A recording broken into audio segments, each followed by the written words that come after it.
O sol de fim de tarde filtrava-se por entre os toldos coloridos do mercado municipal de Imbuia, uma feira popular no interior de Minas Gerais, onde os gritos dos vendedores se misturavam com o aroma forte de temperos, frutas maduras e carnes assadas no espeto. Era uma cena cotidiana, quase poética em sua simplicidade, até que um único grito rasgou o ar e congelou o movimento de todos. Não encosta em mim. O berro não foi apenas alto. Foi desesperado, dolorido, carregado de um medo que ultrapassava a compreensão imediata dos que estavam ao redor. Por instinto, as pessoas se afastaram, criando um círculo ao redor da cena. Um homem de meia-idade, camisa manchada de suor e olhos escuros semicerrados, segurava o pulso de uma menina de cerca de 9 anos com tanta força que sua mãozinha estava ficando roxa. A menina usava um vestido velho, desbotado, com remendos feitos à mão. Os cabelos estavam embaraçados, os pés descalços e sujos de terra vermelha. Mas era o olhar dela que mais chamava atenção, firme, desafiador, mesmo em meio às lágrimas que lhe escorriam pelas bochechas. Um olhar que dizia que ela não ia se calar. Não mais. Solta ela, senhor, alguém murmurou, hesitante. É minha sobrinha. O homem respondeu alto, a voz embargada de raiva. Ela fugiu de casa.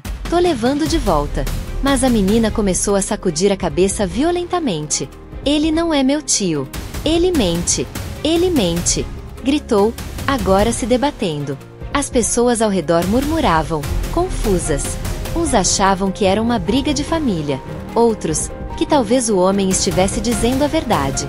Ninguém queria se meter. Ninguém queria ser o primeiro a agir. Até que um homem alto, de boné e camisa social dobrada até os cotovelos, se aproximou do círculo com passos decididos. Era Roberto Carlos. A presença dele, embora discreta, impunha respeito. Havia algo em sua postura, na forma com que olhava direto nos olhos de Arlindo, que fez o tumulto cessar por um segundo. Roberto parou diante do homem, olhou para a menina e então, com voz firme mas serena, falou. Solta a mão dela, por favor. Quem é você? Arlindo respondeu, apertando ainda mais o braço da menina, como se aquilo fosse provar sua autoridade. Isso é problema de família. Sai fora. Roberto não recuou. Ela está dizendo que você não é o tio dela. E pelo jeito como você assegura, não parece alguém preocupado com o bem-estar dela. Vai se meter onde não foi chamado? O homem se exaltou, olhando ao redor, tentando buscar apoio nas pessoas que agora observavam caladas. Roberto tirou calmamente o celular do bolso. Então vamos resolver isso da forma correta. Eu vou chamar a polícia. Eles verificam se você é quem diz ser. Ao ouvir a palavra polícia, o semblante de Arlindo mudou. Seus olhos vacilaram, e por um segundo, revelou-se ali algo mais profundo, medo. Ele soltou o braço da menina com um empurrão leve, como se aquilo fosse amenizar a violência. Isso vai te custar caro, playboy, murmurou, já recuando. Pode deixar. Estou acostumada a pagar caro por fazer o que é certo, respondeu Roberto, ainda firme. Arlindo desapareceu entre as barracas, apressado. A multidão lentamente começou a se dispersar, retomando seus afazeres com aquele peso no peito de quem sabe que presenciou algo grave, mas não quis se envolver. A menina permaneceu ali, estática por um instante, até que seus joelhos cederam e ela caiu nos braços de Roberto, tremendo como uma folha. Ele ia me levar. Sussurrou, quase inaudível. Roberto a segurou com cuidado, agachando-se até ficar à altura dela. Você está segura agora. Qual é o seu nome? Thalita. Thalita, você mora onde? Consegue me dizer o endereço da sua casa? Ela balançou a cabeça lentamente, os olhos ainda vidrados, como se estivesse em outro lugar. Eu não sei. A gente mudou de casa muitas vezes. Onde está sua mãe? A menina hesitou. Mordeu o lábio inferior. Ela ficou para trás. Roberto não perguntou mais nada naquele momento. Sabia reconhecer o trauma quando via. Thalita não era apenas uma menina perdida. Era uma sobrevivente.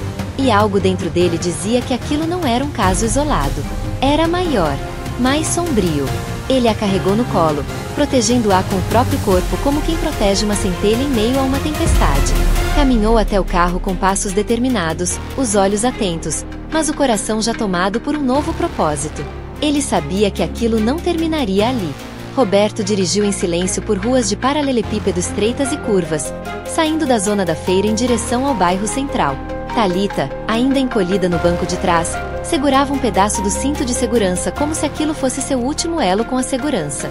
A janela entreaberta deixava entrar um vento morno, misturado ao cheiro da rua, mas dentro do carro reinava o silêncio pesado de quem carrega marcas invisíveis. A gente vai para um lugar seguro, tá bom? Disse Roberto, virando-se brevemente para ela. Ela assentiu com um gesto mínimo, sem tirar os olhos da paisagem que passava rápida demais.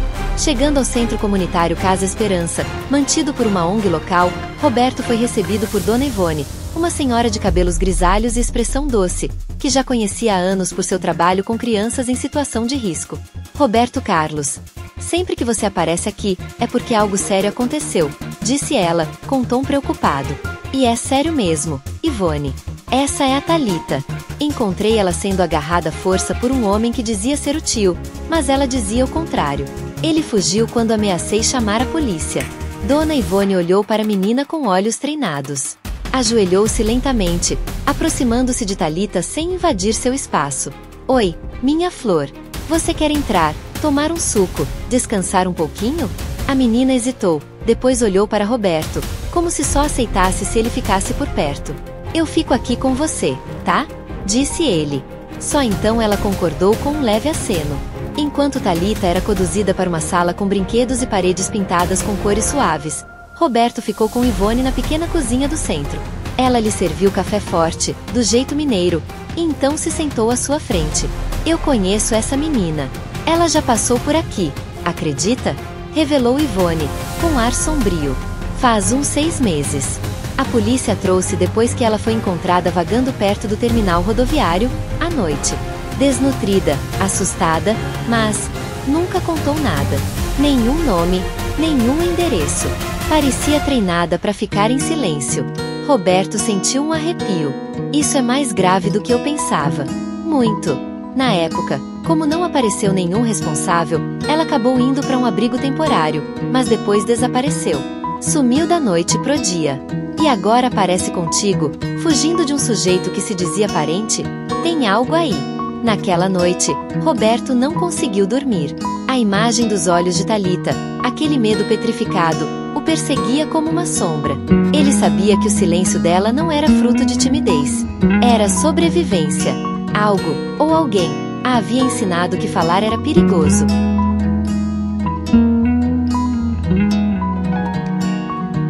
No dia seguinte, voltou ao centro e pediu para conversar com Thalita. Encontrou-a sentada no pátio, desenhando com giz de cera.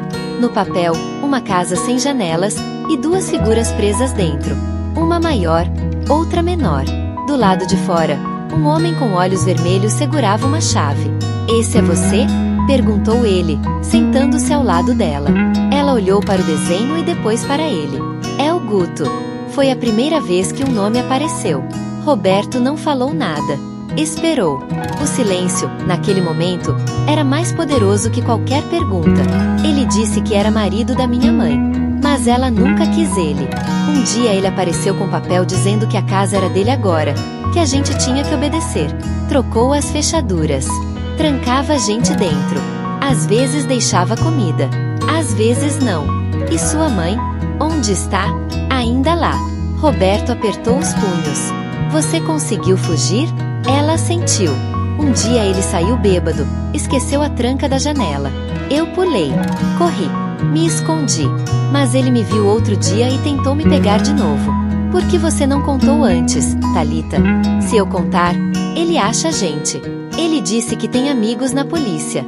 Ele disse que minha mãe ia apanhar se eu falasse. A última frase caiu como pedra sobre o peito de Roberto. Era o que ele temia, que houvesse uma rede por trás daquele homem. Talvez uma estrutura de abuso, talvez algo ainda pior. Naquela noite, ligou para seu amigo de longa data, o advogado Otávio Mendes, ex-assessor jurídico de um órgão governamental. Otávio era discreto, confiável e, acima de tudo, incansável na busca por justiça. Preciso que você investigue um nome para mim. Marlene. Deve ter passado por serviços sociais nos últimos 2 anos. E um homem chamado Guto, possivelmente envolvido em retenção ilegal de pessoa. Me dá uns dias. Te retorno. 2 dias depois, Otávio chamou para conversar pessoalmente. Encontrarão-se num café afastado, longe de olhares curiosos. Tem algo errado nisso, Roberto. Muito errado. Eu procurei nos sistemas públicos, nas fichas de atendimento social, hospital, até em boletins de ocorrência. E nada. É como se Marlene nunca tivesse existido nos registros. Impossível. A Thalita é real. A história é real. Eu sei. E é isso que me preocupa. Quando alguém consegue apagar uma pessoa dos sistemas públicos, ou tem muito poder, ou está escondendo algo muito sujo. Roberto passou a mão no rosto, sentindo o peso da impotência. Vamos até o fim com isso, Otávio. Nem que eu tenha que bater de porta em porta, eu vou descobrir onde está essa mulher. Eu vi o medo nos olhos da filha dela. Isso não é um caso isolado. Tem mais por trás disso. Otávio assentiu. Se tem alguém capaz de ir até o fim, é você. Mas cuidado. Gente assim não joga limpo. Naquele momento, o céu de Minas estava limpo, azul profundo. Mas Roberto sabia, uma tempestade se aproximava. E ele estava decidido a enfrentá-la, não com raiva, mas com coragem. Porque, para cada Thalita que gritava por socorro, havia centenas em silêncio. E alguém precisava ser a voz delas. A manhã seguinte trouxe consigo uma brisa leve sobre a cidadezinha de Imbuia. Mas Roberto Carlos não conseguia sentir paz. O sol brilhava lá fora, os pássaros cantavam nos fios elétricos, e o som do rádio da padaria da esquina tocava um samba antigo de Cartola. Tudo parecia em ordem, exceto por dentro dele, onde um turbilhão de pensamentos girava em ritmo frenético. Os olhos de Thalita não saíam da sua mente. Olhos que carregavam segredos que uma criança não deveria conhecer. Ele chegou cedo à Casa Esperança, com uma sacola de frutas frescas e pães de queijo que comprará no caminho. Dona Ivone já estava no pátio, regando as plantas com seu avental florido e a calma de quem já viu demais para se impressionar com pouco. Bom dia, Ivone. Ela já acordou? Acordou sim. Tomou um copo de leite, mas não quis comer nada ainda. Está lá no canto, desenhando. Roberto caminhou até o salão principal e a viu. Thalita estava sentada sobre um tapete de Eva, com uma folha na mão e um giz azul desenhando algo que, à primeira vista, parecia uma flor. Mas ao se aproximar, percebeu, era um cadeado. Bom dia, Thalita, disse ele, agachando-se. Trouxe pão de queijo. Ela olhou rapidamente, depois abaixou os olhos para o desenho. Não tenho fome. Roberto sentou-se ao lado dela, sem dizer mais nada. Ficaram em silêncio por alguns minutos. Ele aprendeu, ao longo da vida, que crianças machucadas não confiam em palavras, confiam em presença. Depois de um tempo, Thalita sussurrou. O Guto dizia que a gente estava segura lá, mas a mamãe chorava toda noite. A frase pegou Roberto de surpresa. Era a primeira vez que ela falava do lugar onde viveram como algo mais do que uma prisão física. Agora, revelava as feridas emocionais. Ele trancava vocês todos os dias? Sim, trancava por fora. E quando chegava, trazia sacolas de comida, mas só deixava se a mamãe obedecesse. Às vezes, gritava. Às vezes, quebrava as coisas. E sua mãe? Ela tentava fugir? Uma vez tentou. Ele cortou a fiação da casa pra gente não ligar pra ninguém. Depois, começou a deixar o telefone dentro da mala dele, com senha. A cada frase, Roberto sentia o estômago se revirar. Não estava mais diante de um caso isolado. Era o retrato vivo de um ciclo de abuso, silencioso, invisível, mas tão cruel quanto qualquer agressão física. Durante os dias seguintes, Roberto manteve presença constante no abrigo. Passava parte das manhãs com Thalita, fazia desenhos com ela, jogava bola no pátio e contava histórias de quando jogava futebol na infância. Evitava falar de sua carreira ou da fama. Naquele lugar, ele era só o tio Roberto, e isso bastava. Certa tarde, Thalita sentou-se ao lado dele com um caderno na mão e disse: se eu contar, ele acha a gente. Quem? O Guto. Ele disse que tem amigos na polícia. Disse que se eu falasse qualquer coisa, ele ia saber. Roberto respirou fundo. Era hora de contar a verdade. Thalita, o Guto não está aqui agora. Você está protegida. E eu tenho amigos também. Amigos que podem impedir ele de te machucar. Ela o encarou por alguns segundos. Havia ali, naquele olhar, um conflito entre o medo e a esperança. E pela primeira vez, a esperança começou a vencer. Ele é policial, sussurrou. Tem uma carteira, uma farda. Ele mostra para todo mundo. As pessoas acreditam nele. A revelação gelou o sangue de Roberto. Não era apenas um homem comum com desvios de conduta. Guto tinha poder institucional e provavelmente o usava para esconder seus crimes. Naquela noite, Roberto ligou para Otávio. Temos um problema sério. Ele pode ser da PM. Um policial militar com histórico de abuso. Otávio não hesitou. Vou puxar dados pelo sistema interno. Mas se ele for protegido por alguém lá dentro, vai ser difícil. 2 dias depois, encontrarão-se novamente. Otávio estava com o rosto pálido. Roberto, você não vai acreditar. Não só ele é da PM, como está lotado numa base próxima daqui. Cabo Guto Ramos. Sem antecedentes. Ficha limpa. Nenhuma queixa formal. Nada. É impossível. Ou muito bem apagado. E mais, procurei qualquer registro de Marlene, a mãe da Thalita. Nada. Nem CPF. Nem registro de nascimento da Thalita. Sumiram do sistema. É como se alguém tivesse limpado tudo.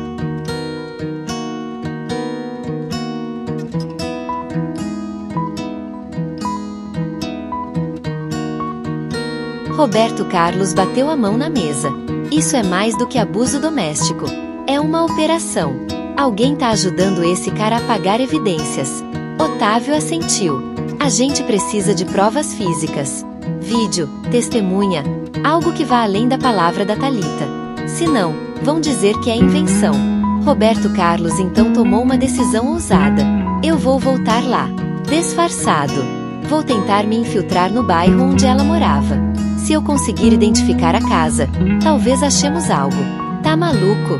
Eu sou jogador aposentado, Otávio. Se tem algo que aprendi é entrar em campo mesmo quando o placar parece perdido. Na manhã seguinte, Roberto Carlos usava calça surrada, boné e camiseta de feira. Levava uma caixa de doces de amendoim e gritou alto. Paçoca. Pede moleque. 2 por R$1. Passou por várias ruas do bairro onde Thalita disse ter fugido. Mostrou uma foto antiga de Marlene, reconstruída digitalmente a partir do rosto da filha, a alguns moradores. Nada. A maioria dizia nunca tê-la visto.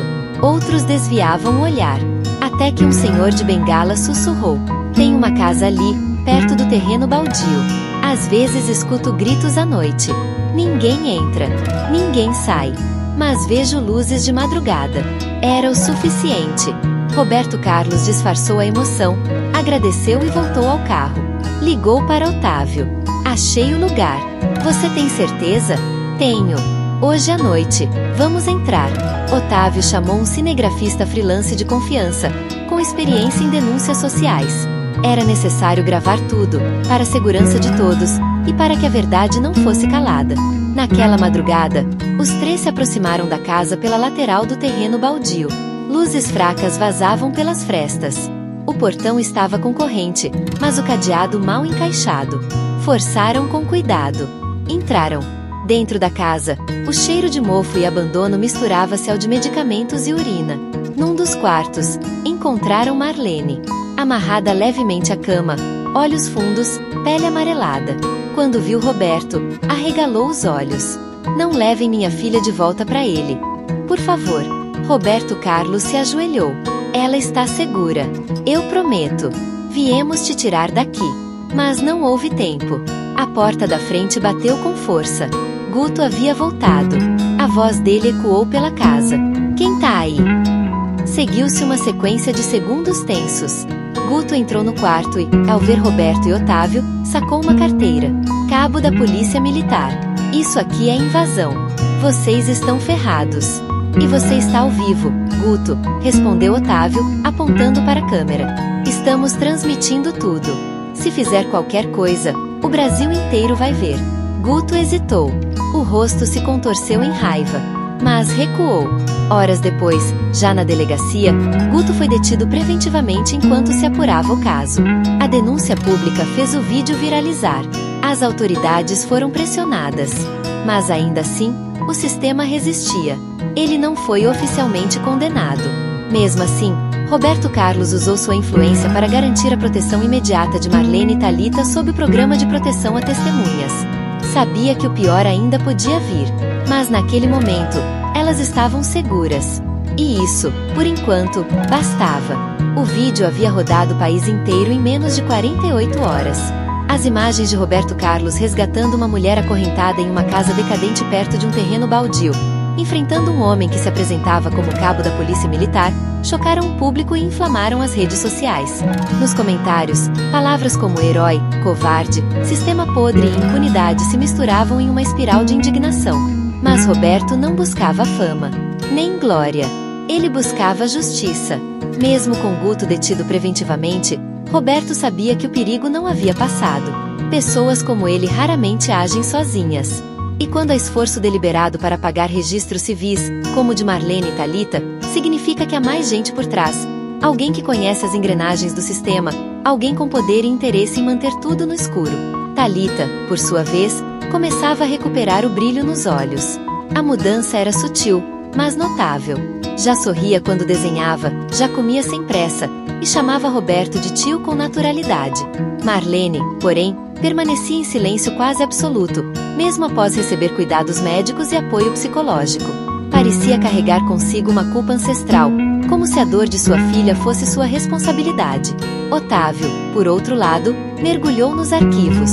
Usando seus contatos antigos no governo, cruzou nomes de oficiais que haviam sido afastados por corrupção, e entre eles, encontrou conexões discretas com Guto, pagamentos suspeitos, denúncias arquivadas e um imóvel comprado em nome de Laranjas.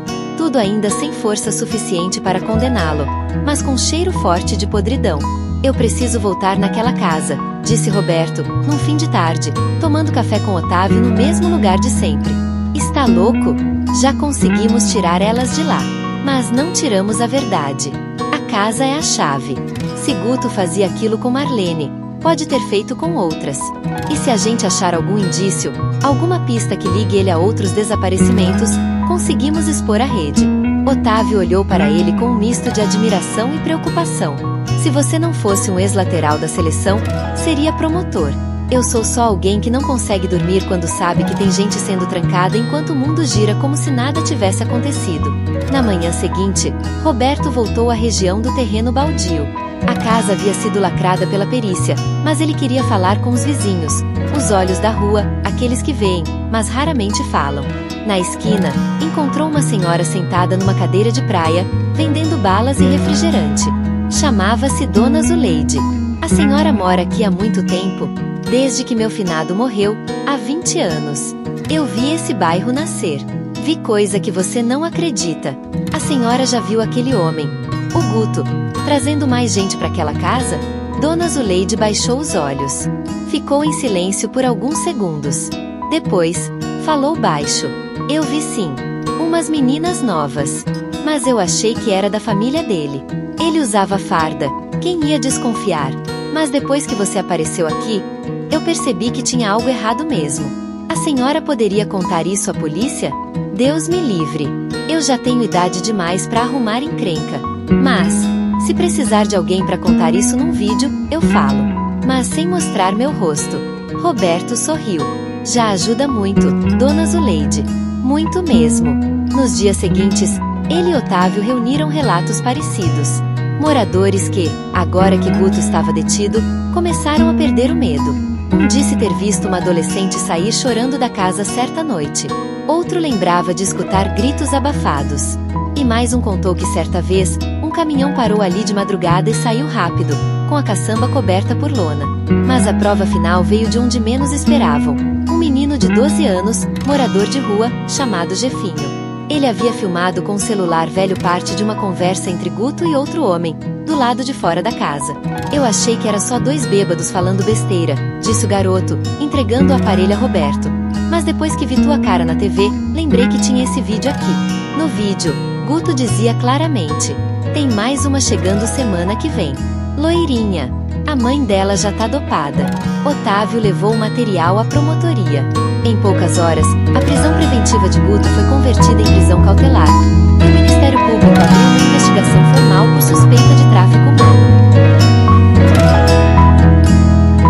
A imprensa explodiu. Manchetes como rede de exploração infantil em Minas, policial envolvido em sequestro, se espalharam pelo país.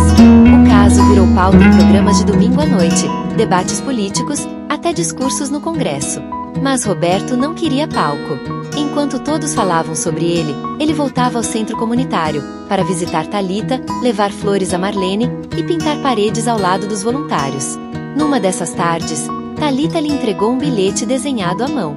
Nele, havia 3 figuras, uma mulher de vestido amarelo, uma menina de trança e um homem segurando um escudo.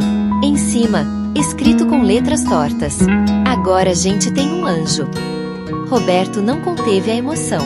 Abaixou-se, abraçou a menina com força e sussurrou: "Vocês têm muito mais que isso. Têm futuro." Na semana seguinte, o juiz concedeu a inclusão formal de Marlene e Thalita no Programa Nacional de Proteção a Testemunhas. Foram levadas para outro estado, com novas identidades, novo lar e uma chance real de recomeçar. Roberto não foi ao aeroporto. Despediu-se no abrigo, com um abraço silencioso e um olhar que dizia tudo. Naquela noite, sentou-se sozinho em frente ao terreno baldio. O lugar estava vazio, cercado por fitas da perícia, mas o ar ainda carregava o peso do que ali acontecerá. "Quantos mais?" sussurrou para si mesmo. Mas naquele sussurro havia força. A certeza de que, por mais que o sistema tentasse esconder, sempre haveria alguém disposto a quebrar o silêncio. Os meses seguintes passaram como folhas levadas pelo vento. As manchetes se esvaziaram. As câmeras foram embora. E o que restou, no fim, foi o silêncio. Não aquele silêncio do medo que aprisiona, mas o silêncio da cura que começa a nascer. Roberto Carlos, agora mais discreto que nunca, retornou à sua rotina em Minas com uma presença diferente nos olhos. Já não carregava apenas a experiência de campo, da bola e do gramado, mas algo mais denso, mais visceral, o peso e a leveza de ter mudado uma vida. Ou, no caso, 2. Thalita e Marlene foram realocadas com sucesso em uma cidade do interior, com novos nomes, nova identidade e, pela primeira vez, uma sensação verdadeira de pertencimento. Ficaram sob proteção legal por tempo indeterminado, com acesso a psicólogos, assistentes sociais e suporte integral de uma rede de apoio que Roberto ajudou a montar em silêncio. Sim, em silêncio. Porque tudo que ele financiou, desde os custos com tratamento de saúde até a matrícula de Thalita numa escola particular progressista, foi feito por meio de uma fundação intermediária, sem qualquer menção ao seu nome. Nem mesmo Dona Ivone sabia que os livros novos, os uniformes, o computador e o aluguel da casa onde elas estavam, vinham do bolso de Roberto. "Você não vai nem visitá-las?" perguntou Otávio, certa manhã, tomando café com ele no centro antigo de Belo Horizonte. "Eu acho que agora elas não precisam mais de mim", respondeu Roberto, com um meio sorriso. "Precisam de liberdade, não de gratidão." Otávio assentiu, respeitando o espaço do amigo. Mas ele sabia, Roberto acompanhava tudo de longe. Pedia relatórios discretos, falava com os diretores da escola de Thalita, enviava livros pelos correios sob nomes fictícios. Marlene, por sua vez, floresceu lentamente. A princípio, mal falava. Depois, começou a ajudar nas tarefas do novo lar. A cada sessão de terapia, recuperava fragmentos de si mesma. Num gesto simbólico, plantou um pé de alecrim no quintal da casa nova, dizendo que o cheiro lembrava o tempo em que a vida era leve. Thalita tornou-se a estrela da nova escola. Não por ser a mais inteligente, embora fosse brilhante, mas porque, em pouco tempo, cativou colegas e professores com sua curiosidade e gentileza. Ganhou uma medalha numa feira de ciências, escreveu uma redação sobre meu herói e pediu que o texto não fosse lido em voz alta. Estava aprendendo a guardar as dores e transformar em força. Mas nem tudo fora resolvido. Guto, embora preso preventivamente, foi liberado por falta de provas suficientes para condenação definitiva. A justiça brasileira, muitas vezes, tropeça no próprio peso. Entretanto, o vídeo, os relatos e a mobilização social fizeram seu estrago. Guto perdeu o posto. Foi afastado da PM, processado internamente, teve seu nome exposto em matérias investigativas e, o mais impactante, foi denunciado por outra mulher, uma jovem que reconheceu o modo de agir dele e criou coragem para falar. Na esfera civil, ele passou a ser tratado como um pária. Nenhum bairro o aceitava. Nenhuma empresa o contratava. O homem que usava uma farda como escudo agora se escondia em becos, com medo de ser reconhecido. E mesmo sem ser condenado formalmente, foi, de certa forma, julgado pela sociedade. Certa manhã, Thalita, já com o rosto mais cheio, os cabelos trançados com fitas coloridas e um uniforme bem passado, foi chamada para um pequeno evento no centro comunitário de sua nova cidade. Era uma cerimônia modesta, para celebrar as crianças que haviam superado dificuldades e se destacado na escola. Marlene estava sentada na plateia, emocionada. Dona Ivone, que havia sido transferida para coordenar projetos em outros estados, estava presente por coincidência. E Roberto? Roberto estava ali, parado ao fundo, de boné e óculos escuros, tentando passar despercebido. Mas não passou. Quando Thalita terminou de recitar um poema que ela mesma escreveu sobre coragem, caminhou em direção ao fundo do salão, ignorando os aplausos, os elogios, e foi direto até Roberto. Sem dizer nada, o abraçou forte. Encostou o rosto no peito dele e sussurrou: "Agora eu posso dormir sem medo." Roberto ficou sem palavras. Apenas acariciou os cabelos dela e retribuiu o abraço com a força de quem sabe que, naquele instante, não era mais uma figura de passagem. Era parte da memória viva daquela criança. Naquele mesmo dia, Roberto caminhou até o alto de uma colina próxima, de onde se via toda a cidade. O céu estava limpo, de um azul quase transparente. A brisa leve tocava seu rosto como uma bênção silenciosa. Ele se sentou na grama, olhou para o horizonte e permitiu-se um sorriso sincero.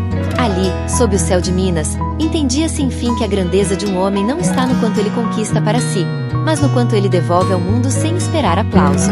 Thalita agora ria com liberdade, Marlene voltava a sonhar, e uma parte do Brasil acordava mais atenta, porque alguém, um dia, escolheu não virar o rosto. E assim, sem alarde, sem manchete, Roberto Carlos se levantou da colina, limpou o short com as mãos e desceu a trilha de volta à cidade, com a serenidade de quem sabe que não salvou o mundo inteiro, mas salvou o mundo de alguém.